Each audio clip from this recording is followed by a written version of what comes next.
Hello student, अपने YouTube channel जेएसटीडी classes में आपका स्वागत है। आज की इस वीडियो पर लेकर के आ चुका हूं त्रैमासिक परीक्षा 2023 का।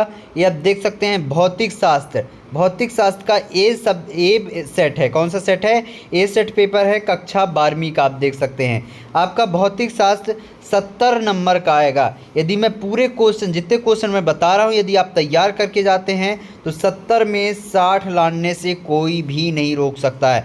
गारंटी के साथ कहता हूँ, कल पेपर होगा तो कल आप आ कर के मिलान कर लेना। यानी 12 सितंबर को पेपर होगा, जब आप पेपर दे करके आना तब मेरा आकर के अवश्य मिलाना क्वेश्चन आया है कि नहीं। मैं जो बता रहा हूँ 60 नंबर के क्वेश्चन हमारे बताए गए इस पेपर से आएगा। 100% बता रहा हूँ, है ना। तो चैनल को फटाफट सब्सक्राइब कर लेना और इस वीडियो को जितना हो सके अपने दोस्तों में शेयर करना ताकि सभी के पास पहुंच पाए और वो भी तैयारी कर पाएँ। यहाँ पास कुछ दिशा निर्देश वगैरह दी गई हैं, आप इसको देख लीजिएगा। 1 से 20 प्रश्न तक रहेंगे, है ना। 20 टोटल प्रश्न रहेंगे।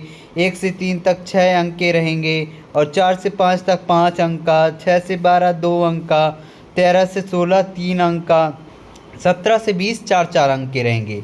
ठीक। और यदि चित्र बनाना है तो आवश्यकता अनुसार स्वच्छ और नामांकित चित्र बनाना है, बहुत ख़राब चित्र नहीं बनाना है। तो यहाँ पास आप देख सकते हैं प्रश्न क्रमांक 1 में क्या दिया गया है। प्रत्येक प्रश्न में दिए गए विकल्पों के सही विकल्प चुन करके लिखना है। आपको इनके सही विकल्प चुन करके लिखना है। जो जो सही होंगे उनको आपको लिखना है। ठीक। तो इसमें आपको कितने क्वेश्चन देखने को मिलेगा? 6 क्वेश्चन। कितने? 6 आपको सही विकल्प देखने को मिल जाएगा। ठीक प्यारे बच्चों, यहाँ पास देखिए पहला क्वेश्चन क्या है। पहला सही विकल्प, एक तार को खींचकर उसकी लंबाई 3 गुना करने पर उसका प्रतिरोध हो जाएगा। तो कितना प्रतिरोध होगा इसका आंसर आप ढूंढ के बता देना। जो आंसर मेरे को मिला है मैं जल्दी से बताते जा रहा हूँ क्योंकि आंसर बताने का टाइम नहीं है। आप ढूंढ लेना, आप तो पढ़े ही हो।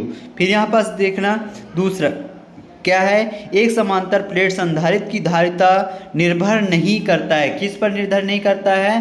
द नंबर प्लेटों के आवेश पर। किस पर? प्लेटों के आवेश पर। ठीक। फिर यहाँ पास देखिए अगला क्वेश्चन क्या है। एक तार को खींचकर क्या है, सॉरी फिर से क्वेश्चन रिपीट हो चुका है यहाँ पास। फिर अगला क्या है, 2 संधारित्रों को श्रेणी क्रम में जोड़ने पर प्रत्येक संधारित्रों का मान समान होता है। तो इसका होगा आवेश। क्या होगा? आवेश। ठीक। फिर यहाँ पास अगला क्वेश्चन क्या है। अगला निम्नलिखित में से न्यूनतम आवेश क्या होगा, इसको आप देख लीजिएगा। ये सारे ओरिजिनल पेपर हैं प्यारे बच्चों, इसका स्क्रीनशॉट भी ले सकते हो और वीडियो रोक करके नीचे डिस्क्रिप्शन पर जाइएगा, वहाँ से आप लोग क्या कर सकते हैं, PDF डाउनलोड कर सकते हैं। और चैनल को जिन्होंने अभी तक सब्सक्राइब नहीं किया फटाफट चैनल को सब्सक्राइब कर लो। छठवां क्या है, फ्लक्स बंधता तथा धारा का अनुपात क्या होगा। ठीक। सातवां क्या है, धातु का परावैद्युतांक कितना होता है, जहाँ तक है 0 होता है ना, देख लीजिएगा, मुझे सही नहीं पता है। ठीक। फिर क्वेश्चन क्रमांक दूसरे में क्या है, रिक्त स्थान की पूर्ति है। पहला क्वेश्चन, दूसरे का आंसर क्या होगा, लंबवत होगा। तीसरा, चौथा और पांचवा क्या है, पृथ्वी का विभव खालिस्तान माना जाता है तो शून्य माना जाता है। क्या? शून्य। फिर किसी परिपथ में संयोजित प्रतिरोध का ताप बढ़ाने पर परिपथ में धारा का मान खालिस्तान हो जाता है। तो इसको आप देख लीजिएगा। यहाँ पास आप देख सकते हैं सही जोड़ी मिलान करना है, आ नंबर और बा नंबर। तो यहाँ पास 6 दिए गए हैं, यहाँ पास 7 दिए गए हैं। तो आपको इसको मिलान करना है। एक गलत यहाँ पास दिया गया है, गलत रहेगा, वो नहीं मिलान होगा, बाकी सब मिलान होंगे। ठीक। फिर एक वाक्य में उत्तर क्या है, एक वाक्य में उत्तर या एक शब्द में उत्तर, ये 5 नंबर का है, पहले ही बता दिया हूँ। 1 से 3 तक 6 नंबर के और 4 और 5 5 नंबर के। तो पहला क्या है, विभव प्रवणता का मात्रक क्या होता है।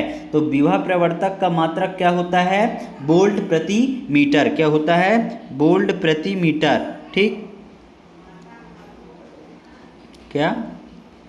वोल्ट प्रति मीटर। ठीक। फिर अगला क्या है, न्यूनतम संभव आवेश का मान लिखिए, इसको देख लीजिएगा। जब कोई विद्युत द्विध्रुव विद्युत क्षेत्र के लंबवत रखा है तब उसकी विद्युत स्थित ऊर्जा होगी। तो इसका आंसर होगा, लिखिएगा, इस स्थिति में विद्युत द्विध्रुव की विद्युत स्थितिज ऊर्जा शून्य होती है। क्या होती है? शून्य होती है। फिर ये चौथा क्या है, एक आदर्श वोल्टमीटर का प्रतिरोध कितना होता है, इसका आप देख लीजिएगा। पांचवा क्या है, किसी चालक के अंदर स्थिर विद्युत क्षेत्र कितना होगा, तो इसको भी आप देख लीजिएगा। क्वेश्चन क्रमांक पांचवा क्या है, सत्य असत्य है। तो सत्य असत्य में मैं यहाँ पास आपको कुछ बताए दे रहा हूँ, अब देख लीजिएगा आंसर, और जिसके आंसर नहीं बता रहा हूँ आप ढूंढ लीजिएगा। किसी चालक का आकार बढ़ाने पर उसकी धारिता घट जाती है, तो ये होगा असत्य, ये असत्य है। फिर एक समान विद्युत क्षेत्र में विद्युत द्विध्रुव पर नेट बल शून्य होता है, इसको आप देख लीजिएगा। विद्युत आवेश अदिश राशि है। किसी चालक के इलेक्ट्रॉन की अपवाह चाल उसकी तापीय चाल से अधिक होती है। पांचवा क्या है, विद्युत धारा घनत्व अदिश राशि है। तो इनके आंसर आप ढूंढ लीजिएगा। एक का आंसर मैंने बता दिया है, और इस वीडियो पर मैंने केवल ऑब्जेक्टिव पूरे क्वेश्चन दिखाए हैं, पूरे क्वेश्चन बताए हैं, और अगले पार्ट पर क्वेश्चन क्रमांक 6 से लेके क्वेश्चन क्रमांक 20 तक आपको देखने को मिल जाएगा। 6 से 20 तक आपको पार्ट 2 में मिलेगा। किसमें? पार्ट 2 में मिलेगा। और ये सेट ए था, सेट ए का पार्ट 1 था, और सेट ए का पार्ट 2 आएगा। ऐसे ही सेट बी का पार्ट 1 और पार्ट 2 आएगा। देखना मत भूलिएगा, जब दोनों आप पार्ट अच्छे से पढ़ कर के जाएंगे तभी आप पूरे में से पूरे नंबर ला पाएंगे। गारंटी के साथ कहता हूँ, यदि आप दोनों पार्ट पढ़ के जाते हो तो आपको 70 में 70 लाने से कोई नहीं रोक सकता है। यदि आप पूरा सही लिख करके आओ तो कोई माइकल लाल नहीं है जो 70 में 70 आपको रोक सके। यदि आपको विश्वास नहीं होता, कल आप पेपर दे करके आना और हमारे चैनल आ करके यही वीडियो को मिलान करना, तब आपको यकीन होगा कि JCD क्लासेस के द्वारा जो भी प्रोवाइड किया जाता है वो ओरिजिनल प्रोवाइड किया जाता है, बकवास चीज़ें नहीं। ठीक, तो मिलते हैं अगले वीडियो के साथ, तब तक लिए जय हिंद, जय भारत। ऑब्जेक्टिव हो गए थे। अब यहाँ पास हम क्वेश्चन क्रमांक 6वां देखते हैं। क्वेश्चन क्रमांक 6वां क्या है, किसी समांतर प्लेट के संधारित्र की धारिता को कैसे बढ़ाया जा सकता है, या इसके अथवा में है 80 pC ऋणावेश उत्पन्न करने के लिए कितने न्यूट्रॉन चाहिए। ये वेरी मोस्ट इम्पॉर्टेंट क्वेश्चन है, ये आया हुआ क्वेश्चन है, यानी जो मैं वेरी बता दिया उसको तो आपको याद करके जाना ही जाना है। फिर क्या है, विद्युत धारिता को परिभाषित कीजिए। विद्युत धारिता और इसके अथवा में ये जो है ये दोनों आया है, +2C तथा 8 UC आवेश वायु में 10 सेंटीमीटर की दूरी पर स्थित इसके मध्य कूलाम बल की गणना करना है। तो ये दोनों question very most important question है, तैयार करके जाना। जितना मैं बता रहा हूँ उतना तैयार करके जाना। विद्युत बल रेखा एक दूसरे को क्यों नहीं काटती है, और इसके अथवा में क्या है, 12 वोल्ट विद्युत विभव बल तथा 0.20 आंतरिक प्रतिरोध के सेल से अधिक कितना धारा ली जा सकती है। ये वाला वेरी मोस्ट है, आया हुआ क्वेश्चन है, आंकिक क्वेश्चन है। ठीक, फिर यहाँ पास आप देख सकते हैं अगला क्वेश्चन क्या है, स्थिर वैद्युत परीक्षण को परिभाषित कीजिए, या इसके अथवा में क्या है, किसी पदार्थ के चुंबकीय यम की परिभाषा व मात्रक लिखिए। तो स्थिर वैद्युत परीक्षण को परिभाषित कीजिए, ये अच्छे से तैयार कर लेना। फिर अगला क्वेश्चन क्या है, चुंबकीय क्षेत्र रेखाओं के कोई 2 गुण लिखिए, या गॉसियन पृष्ठ क्या होता है, इनको तैयार कर लेना। ठीक, फिर चुंबकीय संबंधित गाउस का नियम या एम्पियर का परिपथ नियम। तो एम्पियर का परिपथ नियम आप इसको अच्छे से याद कर लेना, वेरी मोस्ट इम्पोर्टेंट क्वेश्चन है, अथवा वाला।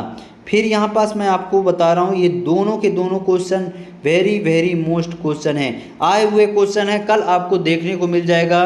किसी चालक की धारिता को प्रभावित करने वाले 2 कारक लिखना है, कम से कम आपको 3 से 4 कारक याद होने चाहिए, है ना। और इसके अथवा में 2 वोल्ट विद्युत विभव बल तथा 0.80 आंतरिक प्रतिरोध वाले 4 सेल को समांतर क्रम में संयोजित कर एक बैटरी बनाई गई है का विद्युत विभव बल का आंतरिक प्रतिरोध ज्ञात कीजिए। तो ये दोनों याद कर लेना, दोनों very very most important question हैं। फिर क्या है, अनुगमन वेग तथा घनत्व में संबंध स्थापित कीजिए। और इसके अथवा में क्या है, चल कुंडल धारामापी की सुग्राह्यता को कैसे बढ़ाई जा सकती है। ये very very most important question है, तैयार कर लेना। फिर अगला क्या है, इलेक्ट्रॉन की अपवाह चाल एवं धारा में संबंध स्थापित कीजिए। या कि इसके अथवा में आप विद्युत चुंबकीय प्रेरण किसे कहते हैं, विद्युत चुंबकीय प्रेरण संबंधित फैराडे का नियम लिखिए। ये दोनों मोस्ट क्वेश्चन है। 15 क्या है, किसी सेल के विद्युत वाहक बल विभवांतर एवं आंतरिक प्रतिरोध में संबंध स्थापित कीजिए।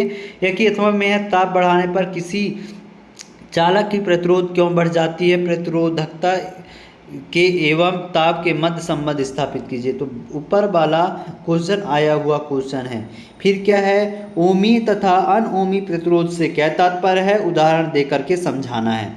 फिर क्वेश्चन क्रमांक 7 त्रामा क्या है, दो समांतर धारावाही चालकों के मध्य लगने वाले बल की गणना कीजिए तथा इसके आधार पर एम्पियर की परिभाषा दीजिए।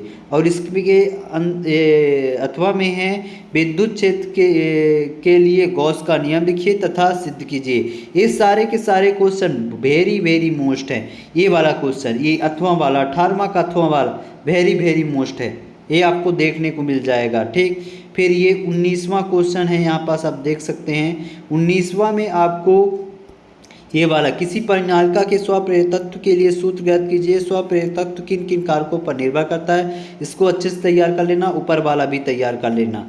बायो सावर्ट का नियम अवश्य आया करता है, हर वर्ष आता है, चाहे आपका अर्धवार्षिक हो, त्रैमासिक हो, चाहे कोई भी हो, इसको अच्छे से तैयार कर लेना। संधारित्र किसे कहते हैं, ये सारे क्वेश्चनों को याद कर लेना। जितने भी मैंने वेरी वेरी मोस्ट बताए हैं उनको तो तैयार करके ही जाना, चाहे सेट ए आए चाहे सेट बी आए, आपके पास आपको दोनों मिल जाएगा। और दोनों के दोनों आंसर आपको आपके पास रहेगा, तो आप दोनों के दोनों पेपर को हल कर सकते हैं।